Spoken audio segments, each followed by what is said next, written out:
can we trust J.R.R. Tolkien's narrators? Does J.R.R. Tolkien have narrators in his books? These might seem like questions with obvious answers, and in a sense I think they are. I would say the answer to both is yes. But I think it's worth examining because when you realise, as soon as you realise that an author has narrators and narrative voices, and that those narrative voices present information to you in a particular way, you realise that, well, they could, what I'm being presented with is a curated set of events, not simply by the author in simple, but by the author's presentation of this character. And some really famous people who are really into this are people like Gene Wolfe, very famous one in terms of, and I talk about it on this channel a lot. Gene Wolfe has these narrators who say stuff like, my memory is perfect. Anyway, I forgot what happened earlier in that day. So you have this, okay, immediately this guy seems mad. And it even says he's mad, in fact, in that case. Or who is the narrator here? The narrator seems to be, does the narrator change without telling us the narrator has changed? Is the narrator hiding, without ever lying, hiding key events about his past when he's explaining what's going on? Are these letters, this is another Wolf example, are these letters that are being sent, are they on the level? Are they real? Are they narratively true, or are they fiction within the fiction? These are kind of classic unreliable narrator tricks or complex narrator tricks. And there's many other books with unreliable narrators. Very famous Agatha Christie example I will not name. Or again, you might look at, in terms of 19th century stuff, the Brontes, Anne Bronte's Ten to Wildfell Hall and Emily Bronte's Wuthering Heights, arguably both have tools of unreliable narration in them that you may not realise the first time you read them. E. Nesbit, the Bastable trilogy is narrated by Oswald Bastable, and it's not really unreliable because it's very obvious what's really happening, because even when Oswald is sort of hiding information from you or bragging about his own role, it's very explicit, but that is something which is an unreliable narration device, or in the sense it's a narrative voice. And Tolkien has the same thing in terms of there are people who are narrating these books and stories. Now, you might not think so, but there are... Let me just read. This is what made me think about it. From The Quest of Erebor, from Unfinished Tales. And The Quest of Erebor is a really fun piece of writing that I really like. Basically, it turns out that there is a bit of text which is that Frodo is listening along with Peregrine, Meriadoc and Gimli to Gandalf there in Minas Tirith after the coronation of King Elessar. This is what is clearly what's happening. This is the framing. He would say no more that day, but later we brought the matter up again. He told us the whole strange story, how he came to arrange the journey to Erebor, etc. Basically, the point is that this is Gandalf's version of The Hobbit. And this is what really made me think about this. That he's talking about Gandalf saying, I liked Bilbo when he was young, and I'd got him hooked up with the dwarves. It was a bit difficult. I had to kind of massage things a bit. Now, and he says here, the story would sound rather different if I had written it. For one thing, he did not realise at all how fatuous the dwarves thought him, nor how angry they were with me. Thorin was much more indignant and contemptuous than he, Bilbo, perceived.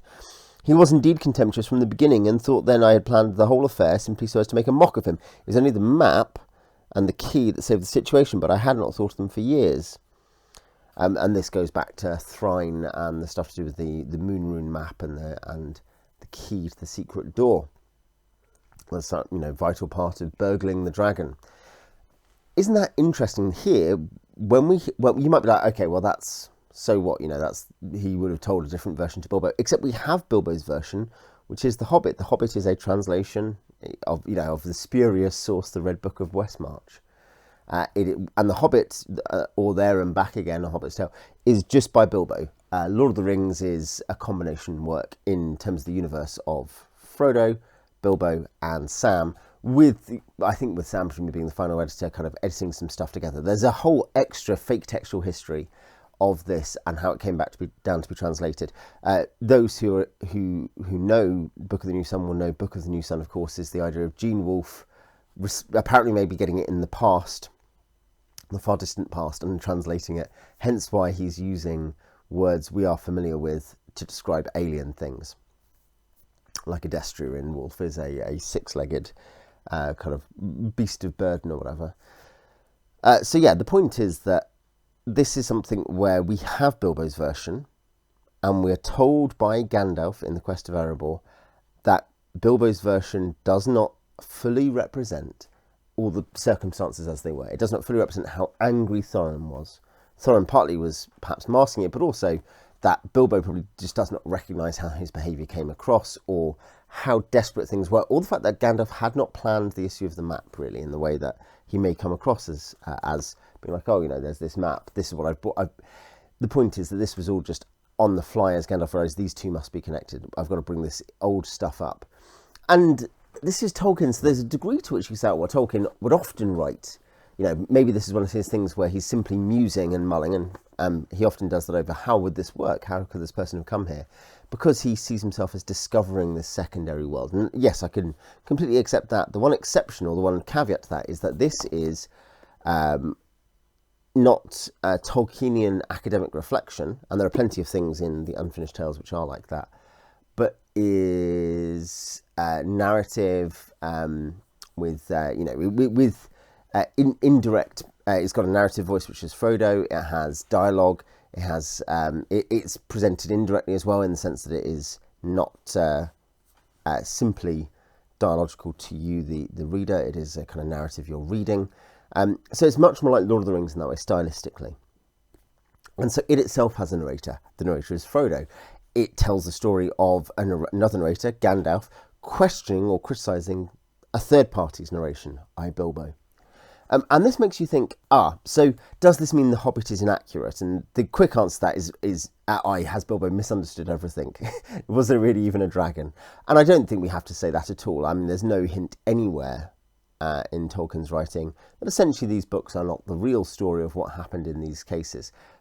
But there's a limitation to it. And so what we apply then is recognising that The Hobbit is not an omniscient narration, but a third person limited narration. And that's why you don't see lots of stuff. It's why you don't know where Gandalf goes, apart from what Gandalf says. You don't see the stuff at the Necromancer's tower, except what you're told later. And this, of course, is very different to the movies, which are movies sort of, you might think are necessarily not omniscient, but of course are not. Movies really can be one person's perspective on what's happening, and even play with some of those same tools of unreliability. But the point is that the Hobbit movies step back to have this much more epic scope, and you see a lot more because that's cool, and we all want to know what the White Counts were doing. Whereas actually, Tolkien makes the specific decision to have it be very narrow, and all these big events be in the background. And therefore connecting to this point in Unfinished Tales, connecting to that decision to limit the perspective to just Bilbo's, even though there are great events that really matter in Rings, to do with the rise of Sauron, the return of Sauron. All this stuff actually does make me think that this is something which Tolkien was using intentionally, not just as an excuse after the fact, it's a fun story, this was the Red Book of Westmarch. One thing is that this technique goes all the way back. If you read your History of Middle-earth, which is the big textual history, this goes all the way back to the idea of you've got time travellers, and you've got people who've gotten lost. By that I actually really mean people who've gotten lost in a magical way on the sea and ended up functionally travelling, to different realms, and they meet elves and they learn about their tales, and they bring and particularly for Tolkien, this is a way of connecting this to the Anglo-Saxon past of England and Britain, and thus to us now. So there's this whole thing where he repeatedly is thinking, how do these tales come to us? How do we receive them? The textual, and by the by, this connects even to the fake history of things like the Red Book of Westmarch, where at different points it has different stuff in it, and we only have a portion of it. So this is something he thought a lot about, and it's something which he explicitly mentions in The Quest of Erebor. And there are narrative devices that are really obvious in The Hobbit, so though we can broadly rely on Bilbo's account, it does narrow down on our kind of idea of what kind of information we're expecting to get. I'll return to this issue of voice, but let's give a couple more examples of this narration device. So a few obvious ones.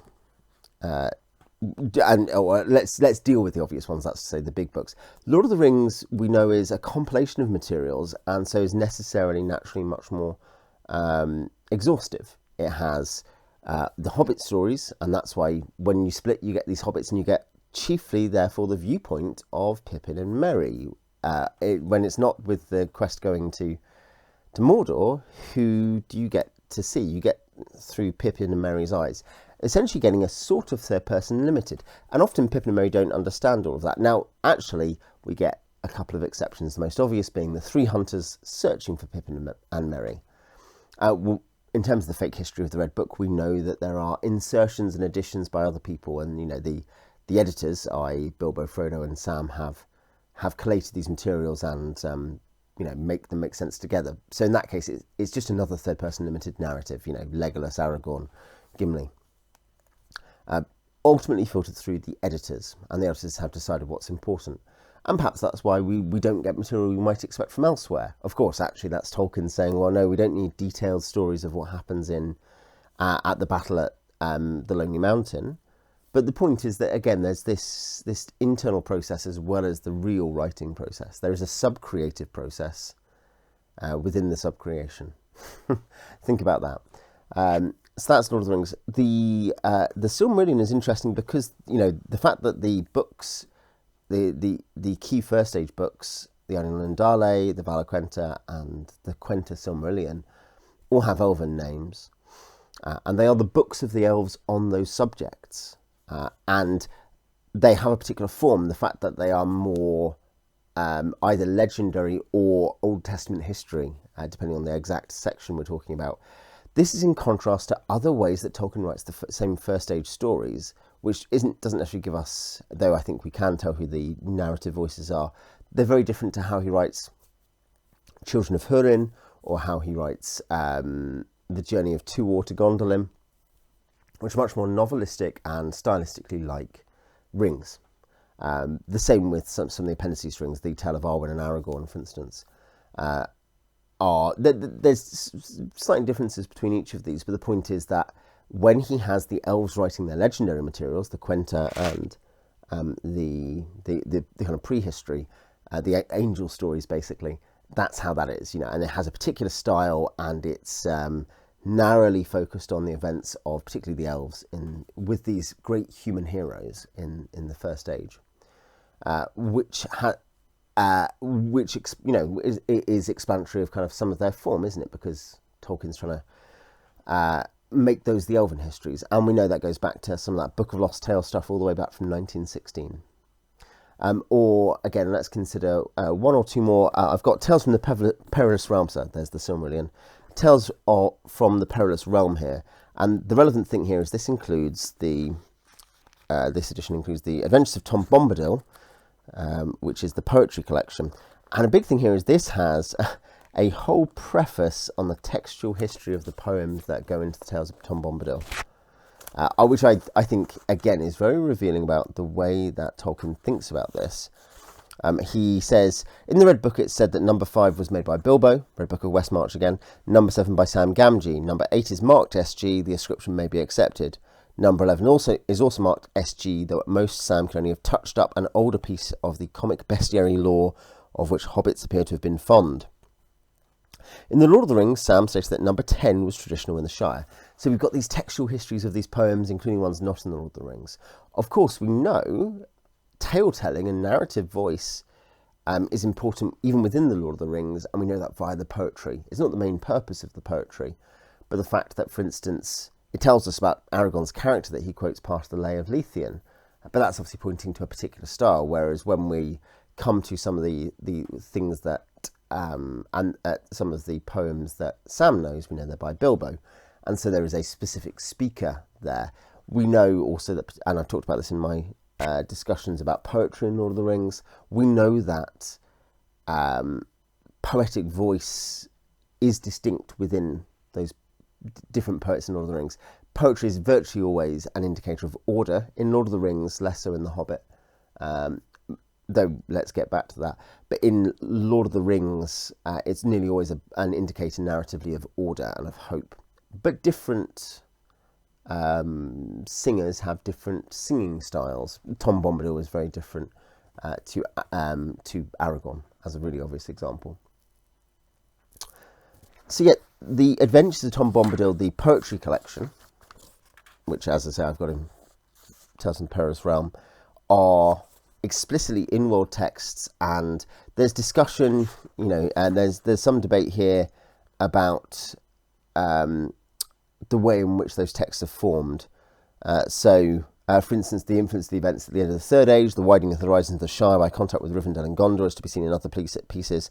Number 6, though here placed next to Bilbo's Man and the Moon Rhyme, and the last item, number 16, must be derived ultimately from Gondor, only based on the tradition of men. Number 1 and 2 come from Buckland. And yeah, there's other things about the themes and stuff. And there's some kind of, at some level, the indication of, therefore, subjectivity and limitation. So, for instance, the two poems I really love from this, I think the most important things, The Adventures of Tom Bombadil and Bombadil Goes Boating. By the way, there is Tom seducing Goldberry, and there is Bombadil going boating. These are actually some of the best sources we have, and they are in-world texts about Tom Bombadil. But, I mean, how far, do we actually think on one day did Tom go around and he argued with the River Woman, and then he told Badgerbrock to go away, and then he dealt with the Barrow-wights, and then he went to bed, and then he got up and he got married? Did that happen? Well, of course, we can see that might be a narrative frame within a poem, and it makes more sense to us there. We are less surprised or upset by it in the context of the poem, perhaps. But you can see that this is something pervasive in Tolkien's writing, particularly here we're talking about Middle-earth writing, that when he has a narrative voice, as opposed to merely Tolkien musing on the possibilities of what might happen, those voices have potential limitations, and they have potential biases, and what kind of information they give you, and so on and so forth. This, by the way, this reminds me of an example from history and of history writing that is nowhere near as extreme in Tolkien as is here, but they're essentially Caesar's Civil War consists not of a book by Julius Caesar, it consists of one section of a book by Julius Caesar, based about the Greek campaign. Then there's the African campaign, which is written, we think, by some sort of officer, like a legate or something of a legion or whatever. And then the Spanish campaign, because this is the order, this is after Caesar has defeated Pompey, but is still having to fight round. And then the Spanish campaign is probably written, I think, as they sort around, by someone who understands a lot less about the military techniques involved and it has much shakier grasp on facts, pardon me, maybe an educated centurion, someone, maybe with less experience of writing long form pieces of writing. Now, why didn't Caesar finish it? Well, because he was dead. He'd written the first section as propaganda, as he'd done the Gallic Wars, and the others are written by others who want to continue that. And so there's different voices. A similar one is Thucydides writes the history of the Peloponnesian War, and then Xenophon writes Hellenica, which is functionally continuing it, but of course they're very different writers. And this actually happens in history, that you get these connected texts. It's nowhere near as extreme as that, but we obviously see a big difference between outside the Red Book of Westmarch, though possibly the Elven lore that is included as an appendix in the Silmarillion, The Hobbit, and The Lord of the Rings. And The Hobbit and The Lord of the Rings are one continuous narrative, ultimately, with the title page you might have seen somewhere, the various council title pages, and then it is The Lord of the Rings and The Return of the King by 3 hobbits. And it basically, telling the stories of 5 hobbits, in fact, I think is the subtitle. And it starts with The Hobbit. Hobbit is volume 0, as it were. But they're very different in tone, and the film adaptations really struggled with this. But I think if we, stepping back from the films, we think of it as a literary device, not simply, though of course this is true and is vital, The Hobbit is a book for children, The Lord of the Rings is a book for older children and adults. They're all for adults, The Hobbit's for adults too, but the core audience is different. But because Tolkien was thinking about narrative voice, because it comes up, because we know that at least whenever he wrote The Quest of Erebor, he was thinking about the narrative voice of The Hobbit, and we know he thinks about narrative voice elsewhere. We may also see that some of the devices and some of the ways things are presented are Tolkien thinking about how his narrators would present things. And so The Hobbit then is written by Bilbo for what audience? Well, given the style, you suddenly think, well, is it written as a sober history for the old Took to over, for the great Took, to receive and say, these are the deeds in our time? Well, perhaps it's written for Frodo. It's his family history. The Hobbits like to write family history.